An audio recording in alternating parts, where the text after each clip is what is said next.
Hey everybody, Martin Gilmore here. I thought I'd give a short lesson today just about some Western swing chords. There are a lot of people who play bluegrass music who might want to move over to Western swing, or people just getting started who like Western swing music. There's a lot of commonalities between bluegrass and Western swing music, so it's good to have a little knowledge in both. Today we're going to learn 4 basic Western swing chords. We're going to learn a G6 chord, a C9 chord, a D7 chord, and an A7 chord using Western swing voicings. For those people who want to just get started and work on learning how to play those chords, I'll show you the chord shapes right here. Here's a G6 and what it should sound like. Here's a C9 and what it should sound like. Here's a D7 and what it should sound like. And here's an A7.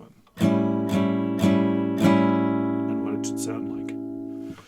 Now, you'll notice those chord shapes are a little bit different. Maybe some of you have learned this D7. Maybe some of you have learned this A7. These are a little bit different because they're closed position chords that you can use to play some rhythm. Let's talk about the first one, and probably the one that you should work on the most, the G6 chord. This is a chord, a voicing that's out of a G position. The root of the chord is right here. You'll notice it's on the 3rd fret of the E string, so that's a G. This is a closed position chord, meaning any of the open strings that are there, or the strings that my fingers aren't on, I mute so that they make no sound. For instance, the A string and the high E string. Because it's closed position, it functions like a bar chord. I can move it anywhere that I want.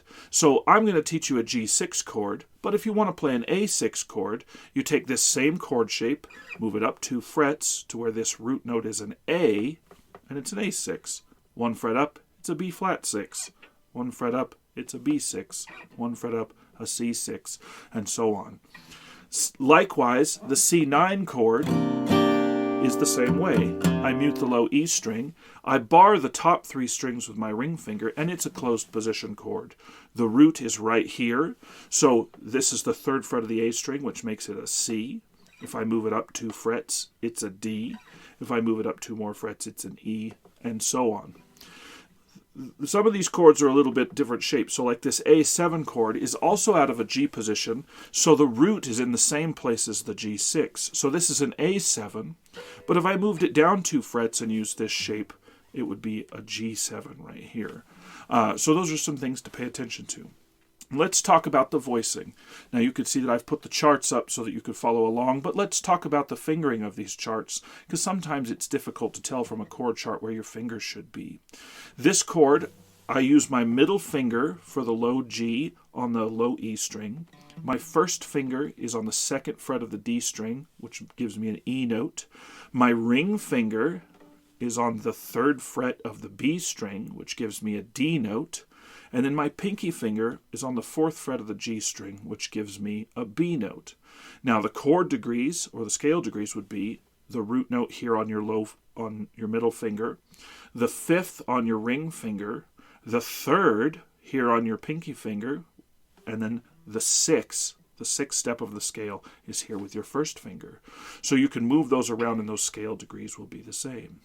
Now you'll notice these 2 fingers are kind of inverted, but if you're going to work on one chord and get one chord really well, this is the one you should pay attention to, the G6. One of the things when I play these chords, when I play rhythm in Western swing, it's not a bass strum rhythm like bluegrass. Instead, we go chord, and then we lift the fingers up without taking them off the string. We just stop pressing down, and there's a chop. Chord, chop, chord, chop, chord, chop, chord, chop. Can everybody see how I'm doing that? Watch my left hand. Chord, lift, chop. Chord, lift, chop. All right? That's the first chord to learn. Work hard on that. That's the one that's kind of the core of all Western swing, is this G6.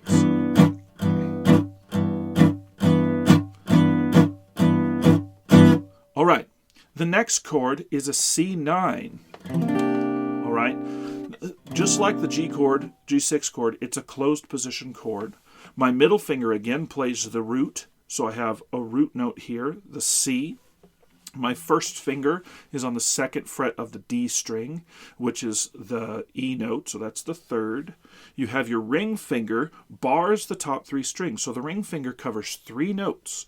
It covers on the G string, we have the third fret, which is B flat, the third fret of the D string, the B string, which is a D note, and the third fret of the E string, which is a G. So the scale degrees for those are, the root is here, the third is here, I have a dominant 7 note, I have the 9, the ninth step of the scale, which is the D, one full step up from the root, and then I have the 5th here on the high E. That's a lot of work for your ring finger to do. You can notice how my ring finger is kind of bent.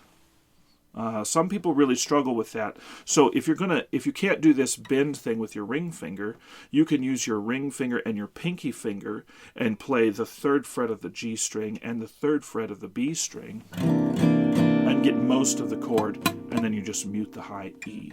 But you should work on it and try to get to the point where you can bar those three strings with your ring finger. Like that. Okay, again, it's a closed position chord. So if I move it up 2 frets, I have a D9, and I can play it there. If I move it up 2 frets, I have an E9, like we talked about before. So work on that so that you're not accidentally hitting the low string, that everything's muted, and you're getting good tone out of each of those. Okay, moving on to the next chord, a D7. Now you'll notice this D7 looks like a C chord. Can everybody see that C chord right in there? So this is kind of, in effect, a bar chord where I'm taking a C major chord and moving it up. But I'm muting the low E string, so there's no sound from that. And I'm muting the high E string, so there's no sound from that. And the G string isn't played open. Instead, that's where I add the dominant 7. My pinky finger plays, in the case of this chord, the 5th fret of the G string. Let's just go through the finger positions. Ring fingers at the 5th fret of the A string. Middle fingers at the 4th fret of the D string. Pinky finger is at the 5th fret of the G string. And the first finger is at the 3rd fret of the B string. So those notes are, in this case, I have a D on my ring finger. I have an F sharp on my middle finger. I have a C note on my pinky finger, that's the dominant 7, and then I have another root note on my first finger. So the chord degrees are root, 3rd, dominant 7, root, okay? Which means I can move this chord anywhere. If I want to play a C7, I can move it down 2 frets. If I want to play a E7, I can move it up 2 frets. If I want to play E flat 7, I can move it right there. The root note is here. If I know the name of this note, then I can find my way to any of those voicings. The final chord that I want to work on today is the A7. Now this one's a little bit different. Again, it's out of a G position, so the root note is here on where my first finger is on the low E string. That's the A note. You may remember, if you play the low E string at the 5th fret, it should sound in unison with your A string if you're in tune, because they're the same note. So that's kind of a good roadmap, a good landmark to pay attention to on the guitar. Your first finger at the 5th fret of the low E string, then you leapfrog. You mute the A string again. Your middle finger is at the 5th fret of the D string, which makes a G note, all right, which is the dominant 7 of A. Your pinky finger, this is where things get a little challenging. Your pinky finger is at the 6th fret of the G string, which is a C sharp, and your ring finger is at the 5th fret of the B string, which makes an E note. So you kind of leapfrog these 3 fingers and then add your pinky in. Again, muting the high E, muting the A string. Same thing. Chord, chop, chord, chop. So if you wanted to play through all these chords, let's just do a couple measures of each one. 1 measure or 2 measures of G6. Chord, chop, chord, that's 1 measure. Chord, chop, chord, chop. That makes 2 measures. 1, 2, 3, 4. 1, 2, 3, 4. C9. 1, 2, 3, 4. 1, 2, 3, 4. D7. 1, 2, 3, 4. 1, 2, 3, 4. A7. 1, 2, 3, 4. 1, 2, 3. Great. if you could work through those chords, that'll give you a lot of options about playing Western swing. Of course, there are a lot more chords than in different Western swing songs, but those 4 will get you a long way. Now, one of the things that is important to work on is changing between these chords, and there's a lot of challenges to that because for a lot of people these might be new chords. One of the things that I always have my students pay attention to is thinking about where to place these outside fingers. Your ring finger and your pinky finger have the least dexterity of any of the fingers on your hands. So if you can get those into place, that's better. And so a lot of times I'll look at where these fingers are going to go when I'm changing from one chord to another. For instance, if I'm going from G6 to C9, my ring finger doesn't have to move. I just can lay it down. So a lot of times I'll get that one in position, and then these 2 will find their way. So slowly, if you can, practice going from G6 to C9, where you put your ring finger down first. G6, C9. Does everybody see how I move my ring finger first? And then those fingers come down. The same way if you want to go from D7. This finger has a long way to travel. It has to move up 2 frets, and then it has to move across the fretboard. So I'll put these 2 fingers in position and then build the rest of the chord behind it. Just makes things go a little smoother because these 2 fingers need more concentration. If you can get them in position first, then your other fingers will follow suit. They just have an easier time moving around because we use these fingers a lot more to do fine motor stuff than we do those outside fingers. The same way, going from G to A7 can be tricky, but it's not as tricky as maybe it seems. You have to invert these fingers, which for some people is weird to put the first finger on the low string. But one of the things, if you'll notice, in the A7 and the G6, these 2 fingers are in the same position. I can just slide those up. I don't have to move them off the strings, and then those 2 fingers can find their way.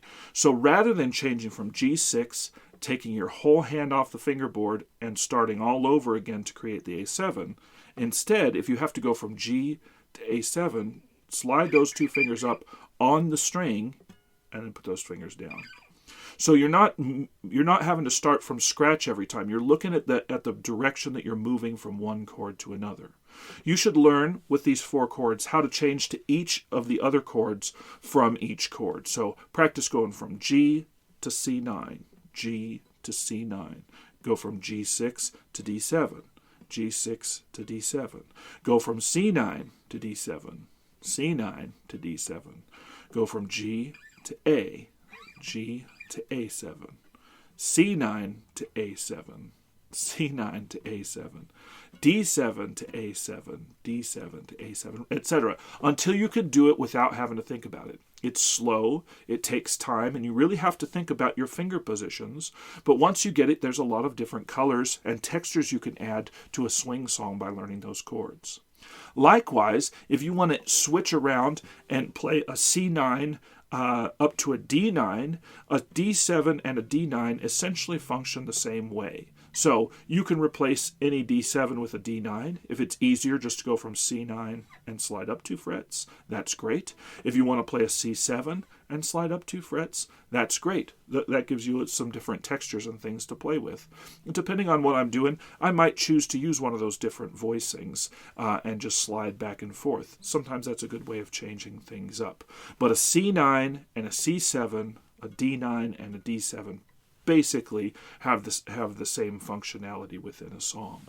Now, I recorded Hey Good Lookin', which you can find a link to down in the comments, just so that you could see these chords in action. But let me just show it to you really quick so you could see how all these chords work. The song goes G6, G6, G6, G6, A7, A7, D7, to G6, that's the verse, I'll sing some words. Well, hey, good looking, what you got cooking? How's about cooking something up with me? Then the chorus, we'll just skip to that, starts on a 4 chord. Got a hot rod Ford and a $2 bill. I know a spot right over the hill. There's soda pop and the dancing is free. A7, 7. If you want to have fun, come along with me. Hey, good looking, what you got cooking? How's about cooking something up with me? There's a little intro to Western Swing. If you have any questions, put them in the comments down below. If you have any suggestions for other lessons that you'd like to see, definitely let me know. I'm always looking for ideas. And if you haven't subscribed to my Patreon, head on over there. If you haven't subscribed to my channel, please do. More and more teaching content coming your way in 2024. And thanks, everybody, for the great 2023 and being a subscriber to my YouTube channel. Thanks so much.